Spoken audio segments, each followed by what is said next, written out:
What's up, everybody, and welcome back to Ducks and Download. In this comic book breakdown, we're going over The Blade, issue number 3. Another amazing cover and an amazing variant that I was able to pick up. But right after opening the cover, can I just say that I was terrified by the second ad for these Ewoks? This Ewok comic looks like it's gonna haunt my dreams for the rest of my life and give me nightmares. I don't know if I should pick it up because I'm afraid of it or not pick it up because I'm afraid of it.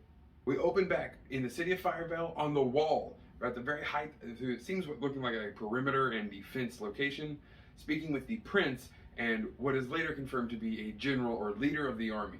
They are speaking about the defenses and how strong and ready they are, especially with the supplies that the Jedi were recently able to bring in. But Barish, being a true Jedi and wanting the truth in all situations, hints at the fact that she's going to stick around and let Porter handle, the defense itself, while she gets to the bottom of things and really tries to understand the truth behind all accusations.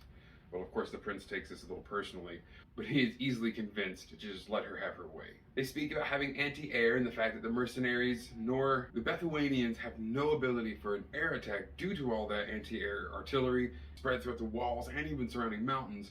But that's not what they're going for. They know that the weak spot is the front gate. Like any walled city, they have to have a gate, and it's always the weakest spot. Just like Troy, it's being laid siege to. Barish is off now to speak to the royal court themselves and figure out exactly everything that's going on. And Porter is going to go into the enemy army and speak with them one more time to get them to cease fire until things can be completely revealed. He leaps from the wall, dodging and deflecting every single blaster bolt that is shot his way, hitting the ground and running directly at them. In no time, again, getting through all the blaster fire, getting deep into their ranks. There, surrounded by them, he reminds them, though, as he might just be one enemy. If they start to shoot at him, all they're really going to hit is each other. So just don't shoot. This is one of the coolest ways I've ever seen a Jedi peacefully negotiate. In a sense, he's saying, look, we could all die, or you can just be smart and not start this. So I feel like this is exactly what Anakin and Padme speak of when it's aggressive negotiations. Vis, the mercenary leader, it seems, of course hates Jedi, thinks they're pompous, and just can't stand how they meddle in everyone's business. And Porter reminds her that that's fine because he hates mercenaries. Well, she's only there for the money, and that's kind of the part that he reminds her of, as when she tries to get on a high horse over the Jedi for putting their will on everyone. He reminds her that she literally kills for money, and probably her job should have a little bit more restriction put on it. Thankfully, he's able to get the field marshal to agree to another moment of ceasefire, and thanks him and says he's proud of him for doing the right thing. Well, while that is going on, we flip back over to Barish, speaking with the queen and prince about all the goings-on of the princess from the Bethunians, about what really happened, and again, just wanting to make sure everything is clear and that there is nothing hidden in shadow from these Jedi.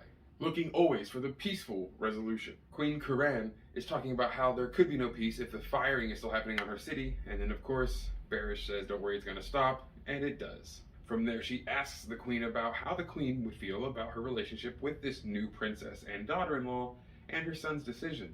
Well, the queen is absolutely furious and talks about how this is the most childish thing he could have done. She is so mad at him for running off and doing everything by love and not thinking of his family or the honor or the repercussions of this kind of union. It's a very classic kind of romance of royalty that we see, even as Barish will talk about with Iram and Arano, but that one worked out in the end. This one doesn't seem to work out as easily, as even when the princess herself, Princess Sakatra, goes and speaks with Barish, even though the prince might, protest a little bit, she says, no, she must do this. They've come all this way, they are sacrificing their life, it's the least I can do is talk to them. And she and Barish go, and they look at a burning city, and she tells her, is this really worth your marriage? She reminds her that it's not just the marriage, it's the fact that they would never accept him. That wouldn't be a big problem, and Barish even points that out, if it wasn't for the fact, though, that the princess is, of course, pregnant. And she does not want the nobility and the council of her people to take her baby away and remove it, either getting rid of it or giving it to somebody else. Barish understands this, and of course, as always wanting to be an agent of light and life, sides with the princess and Firevale. Speaking to Porter, Porter then of course announces very cockily while sitting upon one of their heavy guns that they should all simply surrender, pack up, and not make a big fuss out of this because no one wants to deal with what's going to happen. Well, of course, Vis then talks about how, again, she hates Jedi, swilling what looks to me maybe some Chandrillan wine, talks about how she needs to be paid far more to kill 2 Jedi, is told that they will have 12 hours to loot the city, which by then I'm sure that crowd of people will get a lot of loot. Pulls a rocket launcher out and shoots at Porter with it. I don't know how she thought that one shot was going to kill him, but she sure enough did. She then orders the rest of her troops to march on and attack the city, and things get very bad from there when the city becomes under fire. The prince, talking about how afraid he is then reminded by Barish that even if the defenses of Firevale cannot stand, Porter Engle will remain, and he will stand strong. And that's where things leave off. I know 100%, guys, next issue is going to completely go off with Porter cutting through an entire army to get back to his sister and the people of Firevale. This is going to be a crazy next issue. This is definitely going to be one of those battles that gives Porter Engle that reputation as one of the most dangerous duelists and blades in all of the Republic. Thank you so much for joining me. Don't forget to like, comment, share, and subscribe to all the other High Republic fans you know. And I so look forward to sharing issue number 4 with you when it comes out.